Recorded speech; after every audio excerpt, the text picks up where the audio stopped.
But the senator, while indoctrinated, could not explain his toxicity.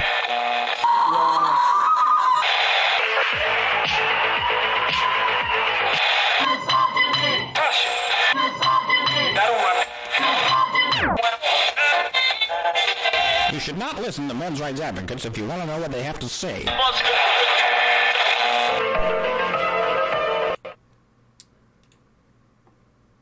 Hello, everybody, and welcome to another edition of HBR News. This one is HBR News number 185. Alyssa Milano disavows Sarsour. Techno-masculinity, yes, that's a thing now, and blowjobs, no matter how much they want to give them to you, don't actually mean consent. I am your host, Brian Martinez, and I am here with my panelists to look at the best feels, funnies, and what the fucks to discuss Clam Slam Badger style. Let's get started, shall we? We're just going to jump right into it. So today's panel, we got Mike J. and Mike Stephenson, Dr. Anmerkan. Stevenson, but you can pronounce it the old Viking way if you like, but it's generally Stevenson. Stevenson, it is. And Hannah Wallen is not here yet, although I have her badger there. She will be coming here a little bit late. She just has some stuff going on with her house. But she said she'll join us as soon as she is available. And that's okay, because we have lots to talk about. Lots of interesting topics, we'll say, for you guys today. So please be sure to continue the conversations both in the chat as well as the comments section. I literally had like 13 different stories I wanted to talk about. And I had to narrow it down to 5. So there's a lot that I didn't bring up that I think would have been fun, but I just had to leave it. So we're not going to be talking about all of the thugs outside of that were outside of Tucker Carlson's house. Unfortunately, we're not going to be talking about. I think there was I had a story about some college stuff where there was crazy stuff going on.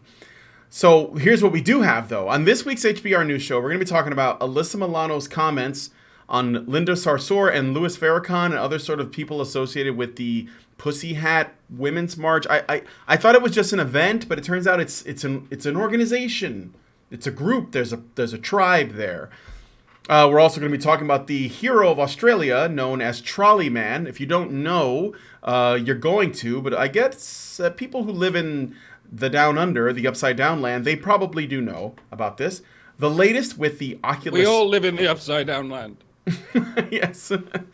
The latest with the Oculus Rift founder Palmer Luckey, which is very interesting, and a lot more. So stick around. It's going to be a good time. And also, stick around afterwards for the patron-only after shows. Now, here's just an excerpt, the first paragraph from the patron-only after show story. I shit you not, this was written. Stan Lee tragically passed away at the age of 95. You may have heard of that. He leaves behind as rich a legacy as anyone will this century, having done no less than author a generation's hopes and dreams. Now that his part in the Marvel Cinematic Universe needs to be recast, we need to do the right thing and make sure a person of color takes over the role. Okay, so it's a satirical piece, but I thought it was so funny that we had to talk about it. So we're going to read through it in the after show. Not real, guys. Not real. Don't get mad. But very funny. We need a person of color to take over the Stan Lee role now that he's dead. So, is this too soon? I don't know if that's too soon. But I think that as much as I love Stan Lee, I'm okay with having a laugh at the stuff that people are writing, using his death to sort of make a point about the NPC thinking that goes on. So anyway, if you want to be... This is how you have an Irish funeral. You get together and have a laugh about stuff. And you may wonder, well, how do you do that? You have a laugh at all the bastards who hated him. Exactly. Anyway, if you want to participate in our after shows either as an audience member or a participant, please consider becoming a patron at www.patreon.com/honeybadgerradio. And if you don't want to wake up one morning to find yourself unable to find our content because YouTube finally dropped the axe on our channels, go to badgerfeed.com. That's badgerfeed.com. And lastly, we are currently doing a fundraiser to send me to Toronto this Friday. That's the day after tomorrow. I'm going to be going to Toronto, hopefully, to sort of see the Will Ferrell's talk where he's going to be talking about the boy crisis. And if you guys have been following sort of like the men's movement stuff and anti-feminist stuff for a while, you may remember about 6 years ago, I think it was, there was a protest that was filmed by Steve Brule outside of the University of Toronto, I think it was, and there were all these angry feminists chanting, "This is what men's rights looks like."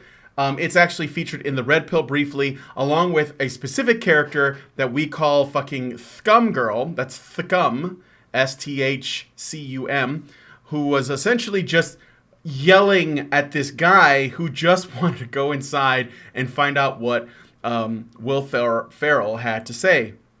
And so I'm going back there to find out, partly to talk to Warren Farrell, hopefully, as well as Justin Trottier, who's setting all this up. But, maybe she'll be there. Maybe she'll show up and she will not have aged a day.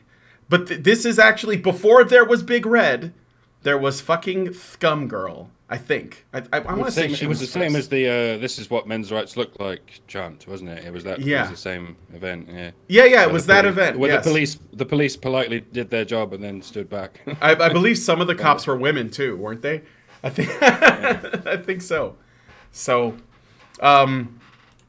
Warren Farrell. Did I say Will Ferrell? Sorry, Warren Farrell. I may have mispronounced. I don't know. Okay, so yeah, if you can, the link to that should also be in the low bar. You just go to Feed the Badger and you will see the fundraiser there if you could give us a hand. Also, be sure to go to CAFE, the website, Canadian Association for Equality, just to see what they're up to, because they always got stuff cooking. It is mainly focused in Canada, but hopefully they can be a model for the United States as well. So let us get into the stories. I have to say, I gotta give a shout out to my wife. She was very, very helpful. She's always been really helpful. She puts together these great PowerPoints, and she helps me do the write-ups. And she did that today, despite the fact that I was gone for part of the day at a doctor's appointment. Basically just some follow-up stuff. I have to do blood tests and so on.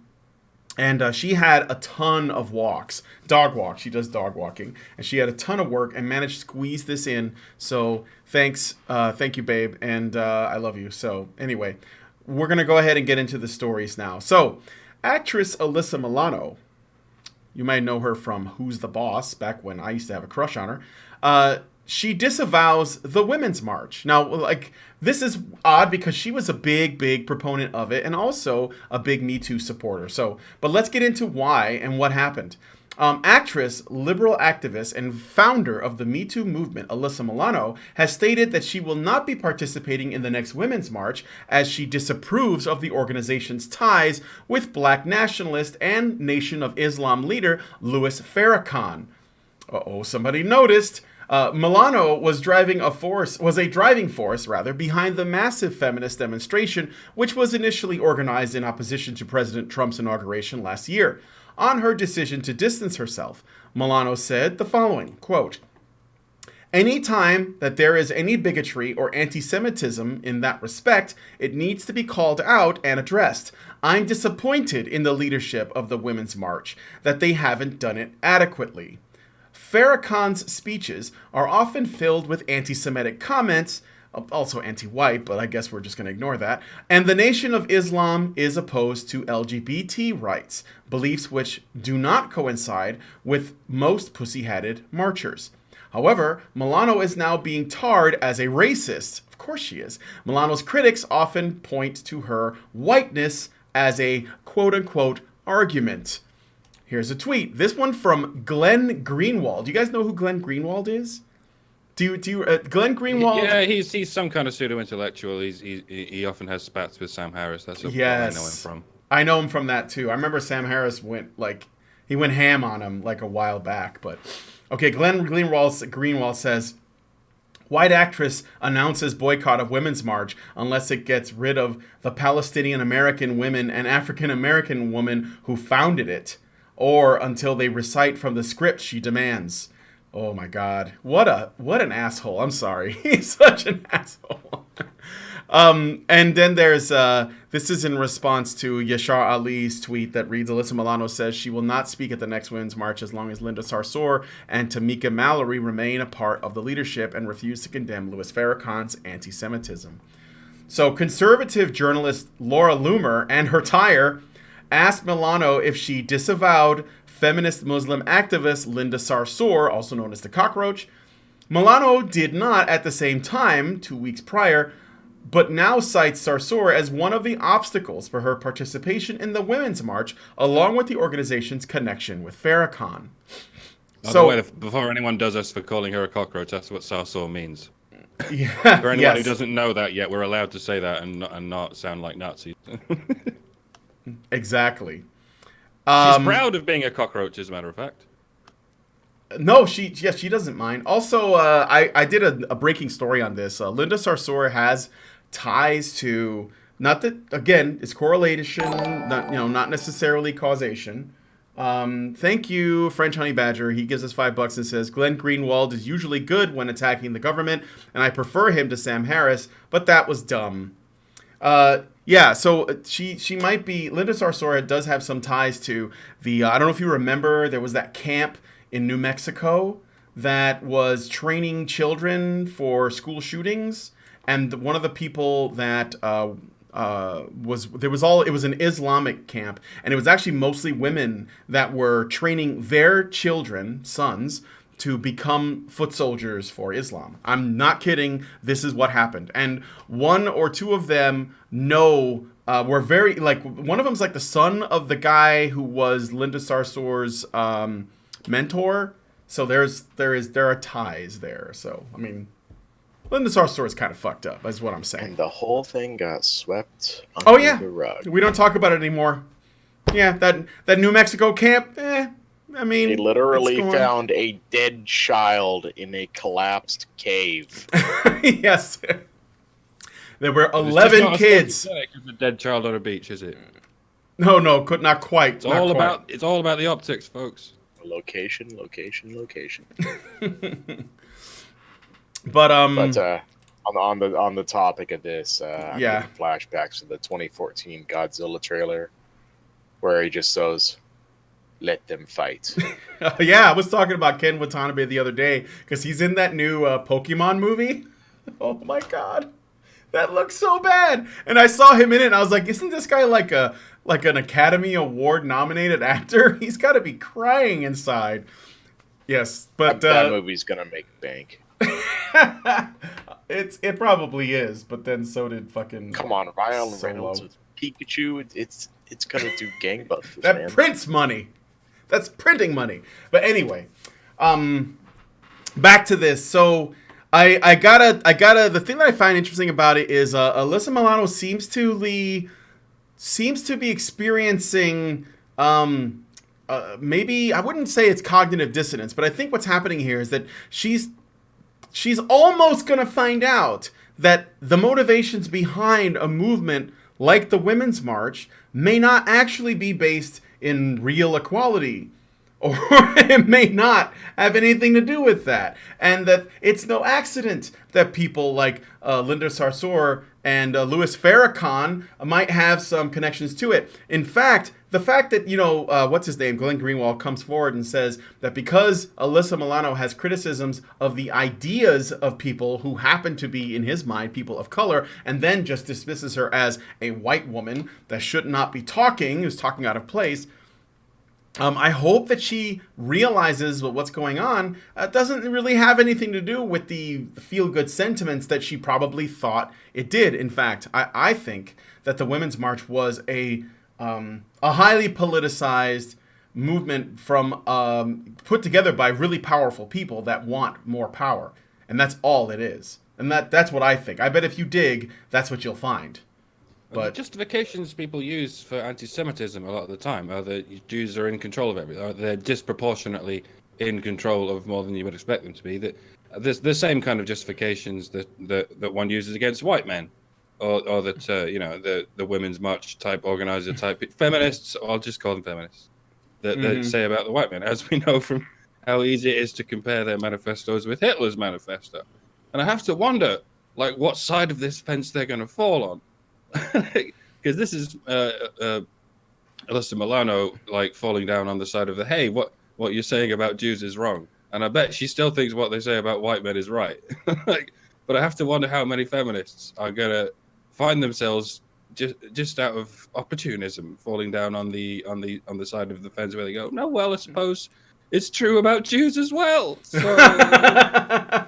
let's try to choose what we do to white men, I suppose. What did Farrakhan call them? He said they were cockroaches or something. I think he may have said that. Termites. Termites. That's right. Sarsour is the cockroach. Jews are termites. I got it now. And Jew is not the Arabic word for termite. He's actually comparing them to insects. Sarsour is the Arabic word for cockroach.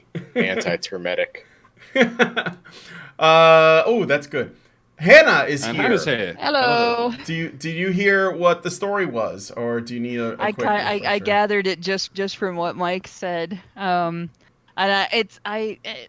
I'm of two minds on this. Like, I'm glad to see Alyssa Milano disavowing the Women's March, even though I mean she's gonna do some things that doing some things that I'm gonna disagree with. Oh, for sure, she's still crazy. But, just less crazy. Nuts. Well, and like, all right, so I don't know how many people who listen to us follow Thomas Wichter, but there was a whole drama with Thomas Wichter where Alyssa Milano treated something he said about social justice types getting themselves in trouble as a direct threat that he was going to do something to her, called the FBI, and actually got him booted from Twitter, which really didn't do anything to him. It was kind of an Obi-Wan moment. I think he's getting more followers on Gab than anything. But like I started following his YouTube channel specifically because of what she did to him. So that really kind of backfires there. But she's done some pretty crazy shit. But she's right about this. And in that, like Sarsour is just nuts, and the fact that she is kind of heading things up, the fact that she's become in charge in terms of the Women's March, and she was part of the start of it anyway. She was one on the original board. It totally 100% discredits everything to do with the Women's March. Like, there is nothing good about the Women's March as long as Sarsour is involved. Period. They could advocate for fundraising for cancer, and I would still say, yeah, but this crazy woman who hates Jews and wants to see them all die, and who hates men and wants to see them all controlled, is in charge of this. So I can't trust anything they do, and that's at least we know now where Alyssa Milano's crazy line ends. It ends at genocide, and at least she's not Hitler crazy. Yeah, and maybe maybe it'll start to sink in that there's something more. So let them keep showing their ass, is what I say. And I'm willing to accept that to some degree, Linda Sarsour is a victim of her religion, and that the women in the Middle East are also a victim of their religion. But so are the poor buggers they raise, including the male ones. They're all victims of the same religion. One might say equally, but I don't live there, so I don't know. Yeah, or they just turn them into soldiers like they did in New Mexico. Oh wait, that didn't actually happen. I'm sorry. There's a limit to how much slack you can cut somebody on that, though. I mean, you raise your kids, and you're with your kids the whole time you're raising them. You should develop an attachment to your kids. You should have some sort of, oh my God, I hope nothing bad happens. Like, my worst nightmares are bad things happening to my family, right? My whole family. And like, I have some pretty fucked up nightmares. Everybody knows that. But the idea of raising a child to kill themselves, it's just completely, I can't cut somebody slack on that. I can't call somebody a victim of a religion where it's your job as part of your religion to raise your child to be so dedicated to the religion that they will strap a bomb to their chest and blow themselves up. That's, maybe that's my crazy line. Yeah, I can believe that people can get caught up in a cult. I can believe that people can think the end of the world is coming. I can believe all kinds of things. But just like I couldn't cut the woman in Texas slack on drowning all of her children one at a time. And because she had to see them die. She had to see what they were going through when she did that to them and ignore their pain and suffering to continue doing that to them. I can't cut anybody slack on that. I can't call somebody a victim of a belief system they adhere to while doing things that I see as that crazy and that bad. So, yeah. That's why I started with the proviso. You might say, if they are victims of their religions, then so are the people they raise, i.e., so are the men. I was making that point again. I mean, Sasor's not a victim of anything. No, especially not her, because here she is in the United States, where she has all the freedom in the world. There isn't a place you can go in the world that's more free than you are here. Which is one of the reasons why giving up our freedoms here is such a big deal. That's why they're so precious. There's no place left to go if you want those freedoms. You give them up here, they're gone. They're extinct. But here she is advocating for a system that takes away everybody's freedom and expects some people to die for it. Mm-hmm. Okay. All right. Well, let's move on. But let us know in the comment section what you think about this.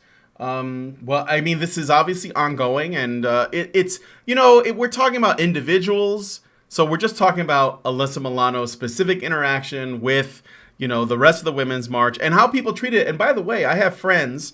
I mean, they were friends. I don't know, like if I could really call myself friends, but they're people I knew from high school that are very, very like pro-black folks that very, very much admire Louis Farrakhan, which, okay, I struggle with that a bit.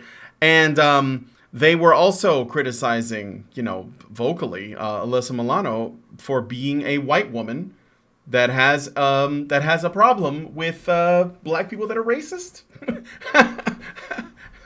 So I don't know. What are your thoughts? I mean, it's a small thing. At the end of the day, it's a small thing, but it's meaningful because it's sort of like a look at, it's a look into, what the normies are seeing, if they're looking at this, because this is big news, right? Everyone's hearing about it. So it's good to look and see what the normies are thinking, because maybe they will also apply ideas across the board. Like they will see it as, well, being racist against whites is the same as being racist against blacks, for example, So I already fed him. So we're going to move on. I'm sorry. My wife's asking me if JoJo's eaten. So we're going to move on to the next story. And has JoJo eaten, Brian? He has. I fed him. I did it before. No, it's obvious that JoJo hasn't eaten Brian because Brian is here talking. There was a comma somewhere in that statement. Brian might be the name of a nearby squirrel. It might Punctuation saves lives. My name is pretty common. Okay, so... Nice to meet you, pretty common. Oh, my God, you guys. It's going to be like that now. All right. One of the days. So we're going to move on to the next story. So... Do you not know what the hell techno-masculinity is? Well, you can bet your LED light-rimmed fedora that it hurts whammons. University of Idaho professor Robin Johnson published his study Techno-Masculinity and its Production in Video Games in October. Johnson describes techno-masculinity as, quote, an expression of masculinity that is oriented toward the mastery of technology and skilled use of technological tools and systems. No, wait a minute here. He did not just do that. He did not just say being good at things is a masculine trait. Did he just say that being good at things is, because it looks to me, it looks to me very much like he just said being good at things is a masculine trait. That's a man's thing. Bad. That's a man thing. Yeah. It's. I think that's what he's saying. But let's get into it a little bit more, and then it's a short one. So, okay. So techno-masculinity, an expression of masculinity that is oriented towards the mastery of technology and skilled use of technological tools and systems. End quote. And this is a problem, of course, as Johnson argues that techno-masculinity hurts women. Quote. Gender is socially organized in the West in a hierarchized, is that even a thing? A hierarchized binary differentiating men and women along supposedly natural or biological masculine and feminine traits. The association between technology, masculinity, and what we think of as skilled work is still fundamental to the gender division of labor, and thus the oppression of women and the gender pay gap, he added. So have yes. Have you heard of lexo-femininity? It's it's this way that women use words and shit. So we should show.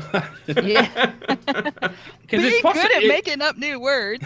It is possible that men created bows and sort of wheels and shit, but I reckon it was women who invented language, especially spoken language. It's just a theory, but there's every reason to suspect that women invented bows as well. Why wouldn't they? We invented nagging. Have you fed the dog? No, just kidding. Yeah, right.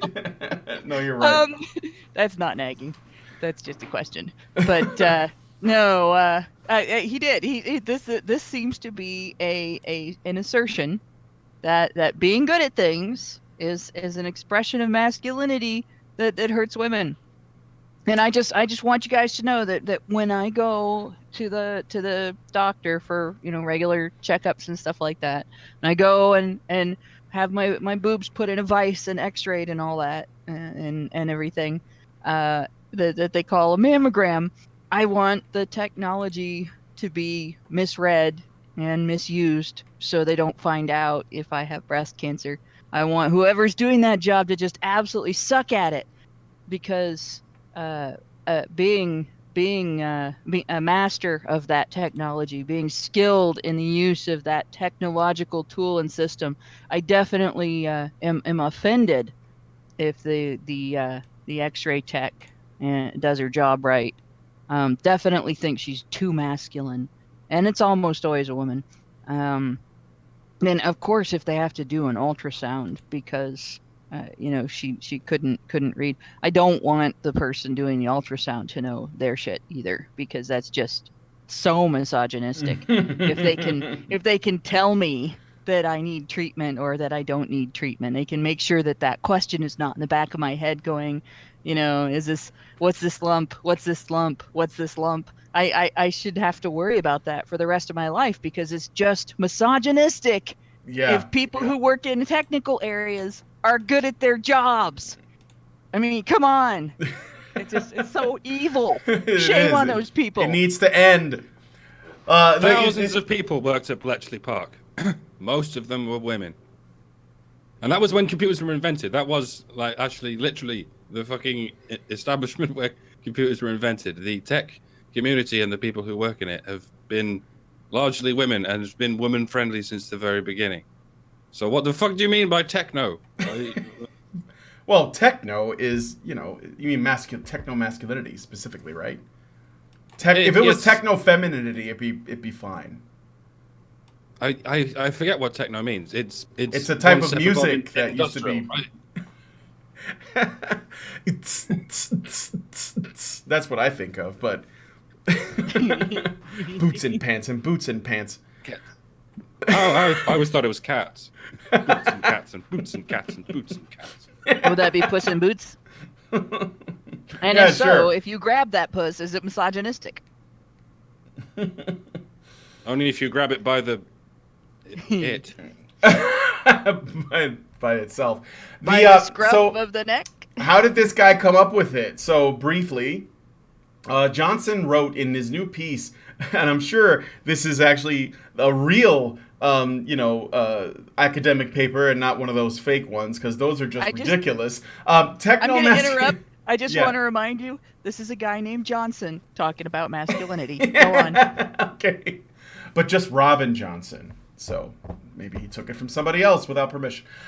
Johnson writes in the new piece, Techno-Masculinity and Its Production in Video Games, that after interviewing 20 whole video game developers, he discovered that techno-masculinity is rampant in the gaming industry, hurting women and LGBTQ people in the process. In an interview with PJ Media Sunday, Johnson described techno-masculinity as, quote, an expression of masculinity that is oriented toward the mastery of technology and skilled use of technological tools and systems. In popular culture, this type of masculinity is often associated with individuals who are highly competent with computers, but typically lacking in social or physical skills. So if you're a nerdy guy that likes computers, you are dangerous to women and LGBTQ people. And the correct approach to numbers is, again, that bit from The Simpsons. How does the number 7 make you feel? Well, damn that competence. That competence is just destroying the world, right? Competent people should be shot. Everybody else can stay. Unbelievable. James Damore is a scary, scary man. And women should be very afraid. because he's awkward and nerdy and smart. Yeah, you should be afraid of autists. You know how else masculinity hurts women? Like pilots, right? Airline pilots. When I get on an airplane, if I get to the other end of the flight alive, that just ruins my day. Just awful. I just don't know how to deal with that. Like, now I'm in an entirely different place, and sometime in the future I'm gonna have to come back. And it's all the pilot's fault for being skilled at taking off and flying the plane and going the correct direction and landing, and those goddamn people in the tower given the correct directions and understanding mathematics. What's wrong with those people? This techno masculinity thing. This is really bad. It's insidious. It's everywhere. Yeah, I know. Techno masculinity created Instagram thoughts, so obviously it's bad. I mean, there wouldn't be an Instagram and there wouldn't be thoughts on Instagram if it wasn't for that. Okay, so I got some super chats. Exploding Pretty gives us $5. All those damned techno-masculinists demanding a Diablo game on their PC, entitled phone-paying women, haters. Dude. Yeah. Don't you have a phone, Exploding Pretty? Because if you don't, then...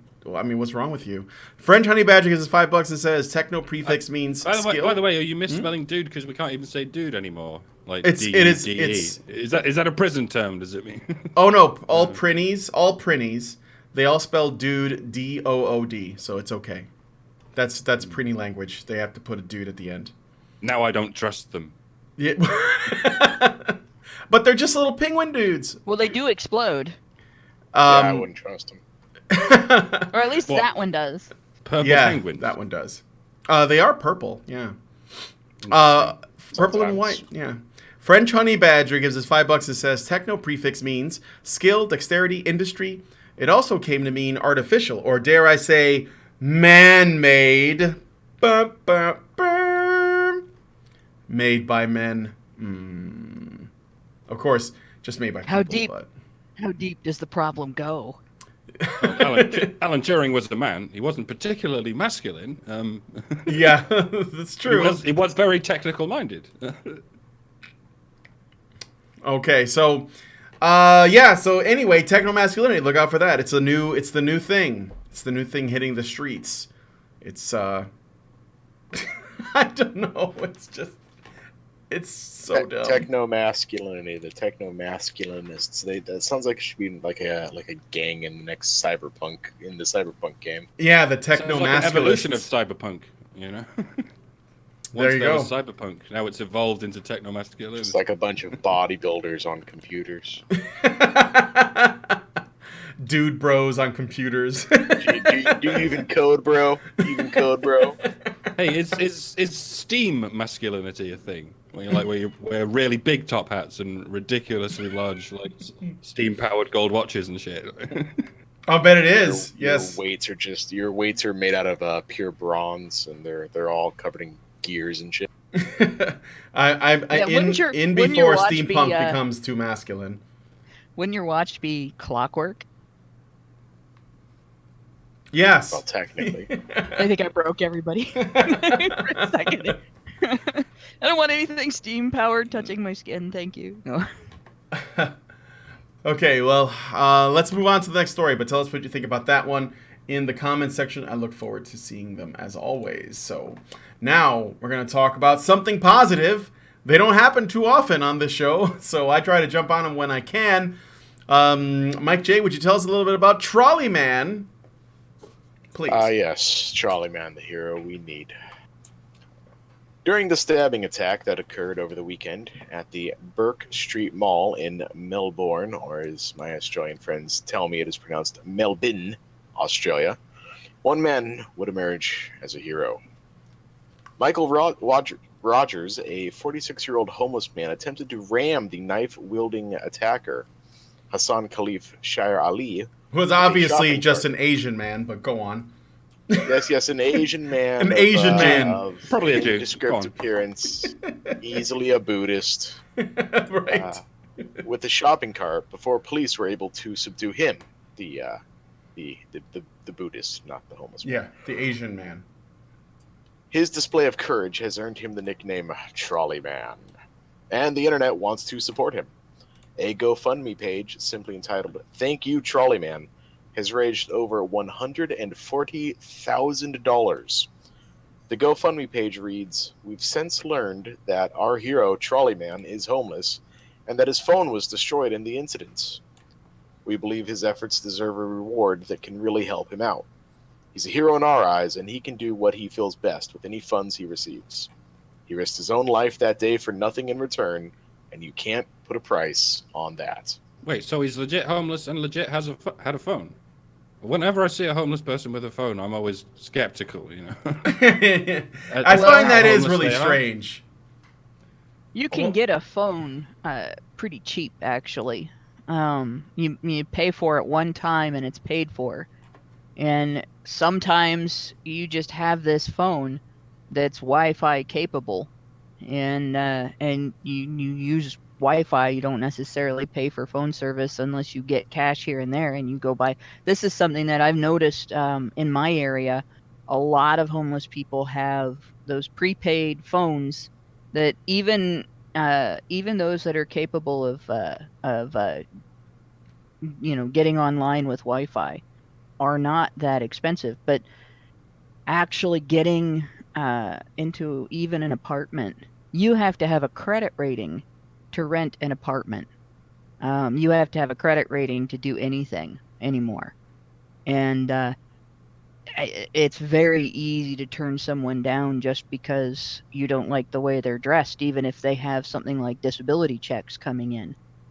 So there are people who are homeless because they have mental health conditions, or because they have like they're alcoholic, or they have a drug problem, and they haven't received treatment, but they can get a phone and they can get online, and that's basically their entertainment. It seems like a bigger contradiction than it is. So I wouldn't necessarily discount that someone is homeless because they have a phone. Some governments like they give out like free phones too. Well, maybe he became homeless and still had a phone, I guess. And yeah, he may not have been finding somewhere to charge it up is the thing. But I guess you can go into Starbucks these days, right? Yeah, you can, and you can even go into McDonald's. And as long as you buy something, for the most part, they're not going to kick you out.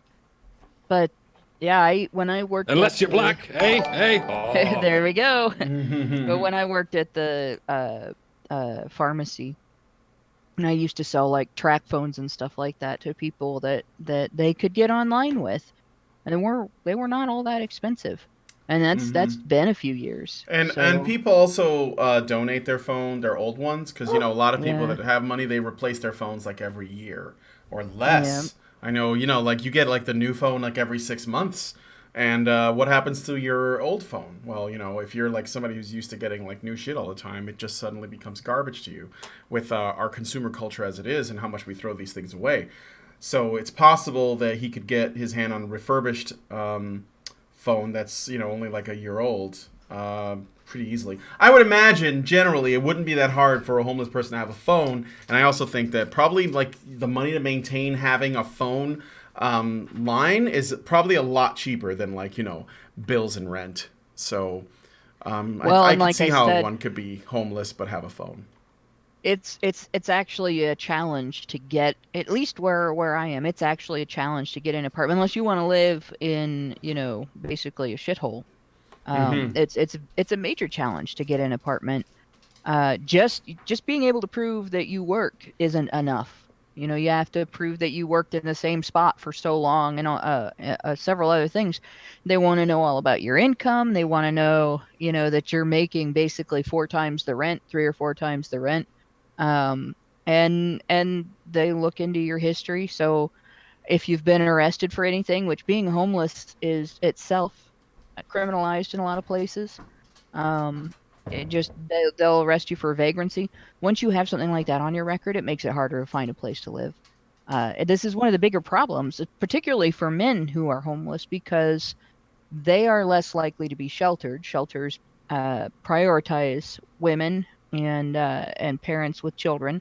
So if you're a single man and you're homeless, chances are you've probably got at least 1 arrest on your record. Chances are you don't necessarily look great to a landlord, and chances are you don't have the kind of history that a landlord is going to trust to sign a lease to say, yeah, I'm gonna make a $5,000 or $6,000 investment in you paying me rent every month here. And part of the reason they do that is because once you move into an apartment, after you've been there for a few weeks, it's hard as hell for them to kick you out. And even when they do kick you out, they can't kick you out and you got to be out right away. They can actually, they got to give you notice, and you can file complaints, and a landlord can get stuck with a bad renter, and they can get stuck with a bad renter for a long time. So this goes both ways. A lot of this has to do with government interfering between in the relationship between the renter and the landlord.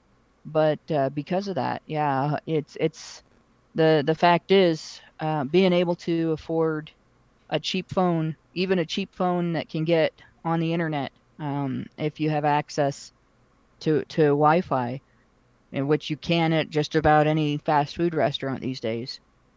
It doesn't necessarily mean somebody can get a place to live, even if they could afford to pay for it. But yeah, Trolley Man. Yeah. Legit or not, well done. Off. Well done for figuring out what you can do with a trolley. Trolley Yeah. beats knife. It kind of makes sense. That's why no one gets stabbed in supermarkets. Well, Yeah. It's sort of like rock, paper, scissors. Trolley beats knife. Truck beats trolley. Knife beats truck. Yeah, well, for people who may not know, I'm at least in Chicago, we don't call that a trolley. We call it a shopping cart. So if you have visions in your head of like the San Francisco trolleys that roll up and down the streets, it's not those. It's a shopping cart. This guy threw a shopping cart at this Asian man, Hassan Khalif Shair Ali, who was attacking Possibly people North African. Possibly. Who was attacking people in this Burke Street Mall. So he threw a shopping cart at him, and he's my age. He's 46. And a homeless man, and it was a good attempt. He helped out. He risked his life. He didn't have anything but a shopping cart. So I mean, yeah, good on you, man. That's amazing. Well, and this GoFundMe hopefully will make all the difference in the world for him, because I mean that's enough to not only buy a house, but buy a house and have quite a bit left over. Mm-hmm. Mike, were you gonna say something?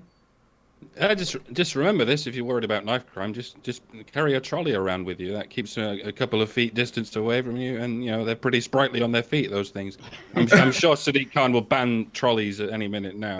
So, you still can. At least in Chicago, you can't actually do that with shopping carts. They have this device on them now where if you can't leave the property, or they lock up, and then you can't take them any further. It's sad because everyone should probably just buy them and walk around on the street with them, just to stay safe, until they ban them. So, yes, There they is could have thought of no that. reason to carry a trolley in London. No reason at all. Have a lolly banned that trolley. Oh, you got a license for that trolley? Okay, so anyway, any other thoughts on the homeless hero, Trolley Man?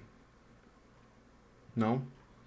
Okay, we're going to move on to the next story then. But once again, if you guys have any thoughts on this story, don't hesitate to leave us a comment and tell us what you think about this guy. Are you in Melbourne? Do you know somebody that's in there? Do you know anything else about the story that maybe would be interesting? Let us know. Okay, so we're going to move on to the next story. And I'm going to go back to Mike J on this one. Just give me a second here. We're going to be talking about one of the funniest ones ever. Yes, go on, Mike. We're going to talk about blowjobs and consent. All right, so Radiolab, a public radio-powered podcast which covers a wide range of topics, recently had on feminist Caitlin Priest as a guest as part of a segment titled In the Know. No here being spelled N-O, not K-N-O-W. Priest discussed consent with educational consultant Hannah Stontland. The discussion covered the, quote, gray areas of consent, cases where one party may come to regret the sex later, but where no sexual assault or rape has actually occurred.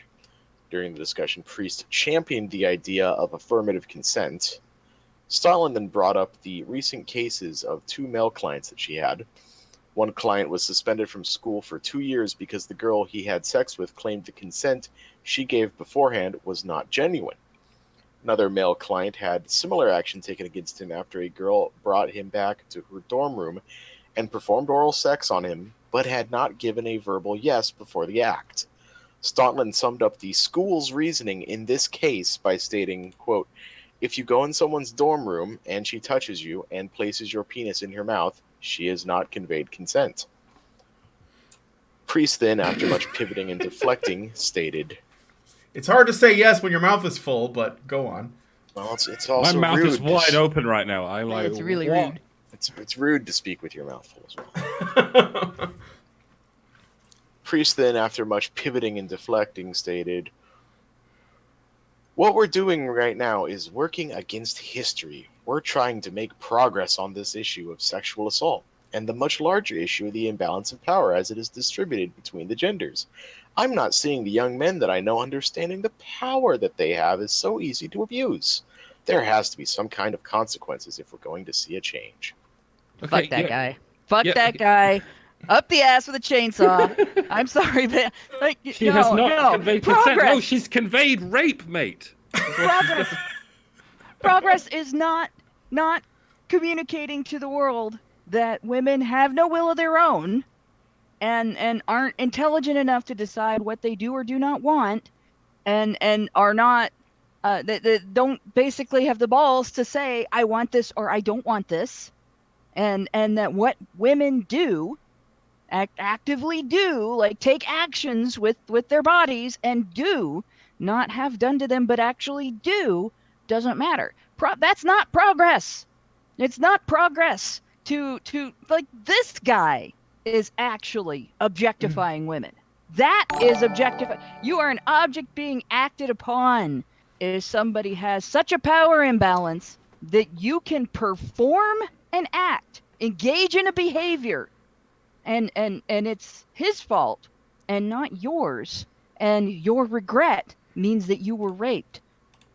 You can't get more insulting to an intelligent person than to say what you do has no relevance. What you decide isn't your decision. Your actions don't matter because power imbalance. No, fuck that guy. Yeah, How could you possibly blow somebody without nodding? I mean, isn't that a yes from the beginning, from the get-go? If you're any good at it, It's not No, verbal. I think like you can't blow somebody without actually using your hands. No offense, but you actually have to. It doesn't just like go in there on its own. Just sitting there bobbing around. You got to catch it with your mouth. No, this is a physical action. This is a woman who took a hold of a penis with her hand and directed it into her mouth because otherwise it wouldn't be in there. She made a choice. That's a choice. That's actually her taking an action. It matters. This pisses me off so bad. I am so sick of hearing feminists act like when we do things, when women do things, that we are not in control of ourselves. It's all incidental. It's just happening. It's just happening. This is worse than saying women are children. This is literal objectification. And that is where Stauntland did come from it later in the interview. The interview was really hard to quote because it was very all over the place. I don't know if you guys ever listened to Radiolab before. I used to a bit when I actually did listen to NPR, and it's a little bit all over the place. But Stauntland did come at that from like this is sort of denying agency to people, and it sounds like she's doing good work because I didn't really describe well what her job is as an educational consultant, but that's what she does. She works with people that have been suspended from colleges and stuff like that to try to get them back in, and I guess a lot of the cases she works on are sexual assault, quote unquote rape cases and stuff. So like she's that. criticizing the school's reasoning. She's not Yes. in This agreement is good, with then. this. She's allowed she's to not keep the agreeing name with Hannah. that. Yeah. Then she's allowed to keep the name Hannah. I've run into some Hannahs that are not allowed to be Hannahs because they can't use that name and then turn around and advocate. This woman can keep the name Hannah. It was this feminist Caitlin Priest that was the really hard to listen to one, and she was the one basically doing all the pivoting and deflecting and not really addressing it and saying, well, it's different. There are other things that we have to take into account, and it was. These are academics, people. Oh, geez. This is the intelligentsia. Fuck that woman. She, guy or woman? I thought for some reason I was thinking that Priest was a Prest. Her name is Prest. Is it Prest or Priest? It's Priest. I think I spelled it two different ways in the write-up, unfortunately. For some reason I was thinking she was a guy because this is something that I see from male feminists all the time. Female feminists will actually, when you point out that they're engaging in objectification like that, they'll back off a little bit sometimes. But male feminists actually like the idea normally of women being completely helpless and stupid. But this, she can kiss my ass, and that's consent. But in any case, yeah, this is nuts. Yeah, these are the smartest people. By the way, you can pronounce the evil Hannahs as Hannah, and that's how we can tell the difference. I don't know about that. Also, I did fuck up. It is Prest, not Priest. Ah, okay. I think it was my autocorrect, and I autocorrected it once, and then it stopped for some reason. But yeah, consent surely implies or indeed infers like two people, some kind of contract, verbally or otherwise, between two people. This is what's fucking me up about what she said. She has not conveyed consent. If a woman goes into your dorm room and cuts your dick off, she has not conveyed consent because you have not consented to it. I don't get how someone even says that sentence. It's like, no, that's not consent. That's one person's actions, like completely regardless of another's. And if that's a woman, then it's not. I don't get what you think consent means. They not only did they get the consent, not only is it wrong that if somebody blows somebody else and they both wanted it, but nobody actually gave verbal affirmation, they didn't verbally say, yes, I want this, or yes, I want to do this. Not only did they get that wrong because that just the way that human beings communicate, this goes against it. The fact that you have to stop everything and say, okay, do you mind if I, unbutton your pants and put your dick in my mouth? And he says, actually, that's fine. I think that's okay. That is ridiculous on its face. But even then, when they get it wrong in terms of who is being raped here.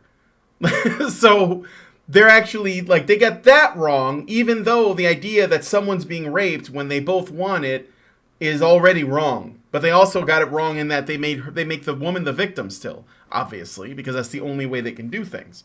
And these are supposed to be academics. These are supposed to be the smart people, the educated people, the people that people call the experts. That's why this title is so mind-blowing, because they're called it's a sex expert that said this. I weep I for don't this think world. you actually need any accreditation to call yourself a sex expert. No, I think people just say that. For a long time, nuns did it. Remember? Okay, It's kind of the same now. For some weird reason, the people in charge of teaching sex to children turn out to be people who have no fucking idea how sex works. Well, it's Isn't funny that the because way it always goes? the title of the article on one of the sources. on one of the websites for this was NPR Neo-Puritanical Revival. Yeah, really. Yeah, there you go. Okay, so I got some super chats. Did somebody else want to say something about this story before I do go to the super chats? Yeah, there was something. I've been trying to say something for like 2 minutes, and I realized I was muted. But it's this one of the things that really blows my mind. No pun intended, or maybe pun intended, about the way feminists deal with this.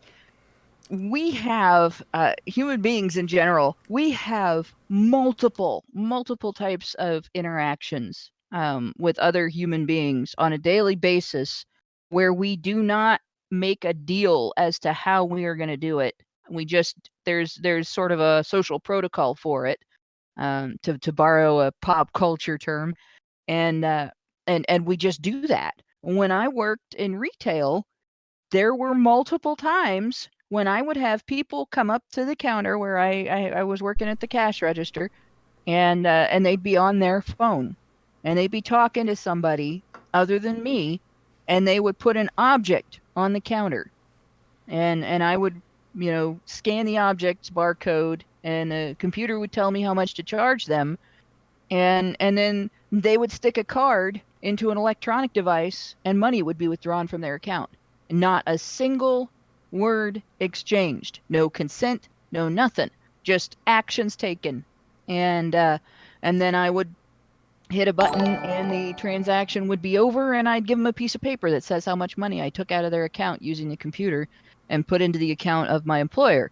And sometimes they would hand me actual currency, paper currency, and I would take it without a single word uttered from either one of us, and put it in the cash register and give them back their change without a single word uttered between us, other than them talking on their cell phone to somebody else, which is, by the way, very rude. Don't do that to cashiers. It's not nice.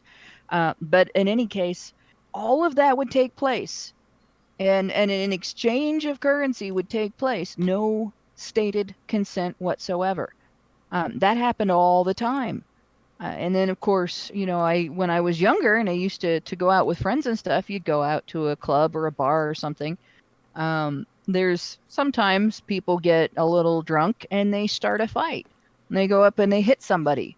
And the fight happens. They hit, the person hits back, and the next thing you know, there's a knockdown, drag out brawl, and the bouncer has to come over and throw them both out. And they never utter necessarily a single, "May I hit you?" Yes, you may hit me. Well, I am consenting to now engage in fisticuffs with you. Let's hit each other back and forth. No, they just do it. It's a mutually engaged action. We have this happen all the time. We have this happen at traffic stops. We have this happen at how a lot of times, you get pulled over, an officer hands you a ticket and you sign it. He doesn't say, "Will you sign this?" You just do it. Did you consent to signing that?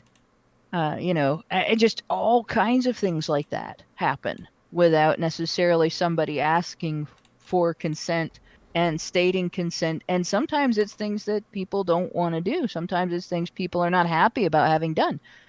And yet, unique among all of the types of social and business interactions that human beings can engage in, unique among all of the different ways that we communicate with each other through physical interaction, not just verbal, but exchange of actions without having to discuss them ahead of time is sex. And all of a sudden, like, women are so bad at sex, apparently, that unique among all of these other things is this one action that is just so paralyzing to women because women are so bad at it, so incompetent to deal with it, that they have to be treated with kid gloves and asked every step of the way, this thing that you are doing, this action that you are taking, is it a choice you are making? Because apparently women just can't handle sex. And, you know, I think that's kind of the mentality that in the first place led to things like the idea that men can sleep around and there's nothing wrong with their behavior, but when women do it, there's something wrong and they've been victimized or they've been sullied or dirtied and everything. The idea that women are incompetent to deal with sex, to handle sex the way men handle sex, is how there became an imbalance in judgment in the first place regarding people's sexual choices. So feminists are actually promoting the thing that they hate by doing this. And it blows my mind that they have started down this path and gotten so far down this path without even realizing that they have made sex unique among all of the types of engagements and interactions that people can have with each other.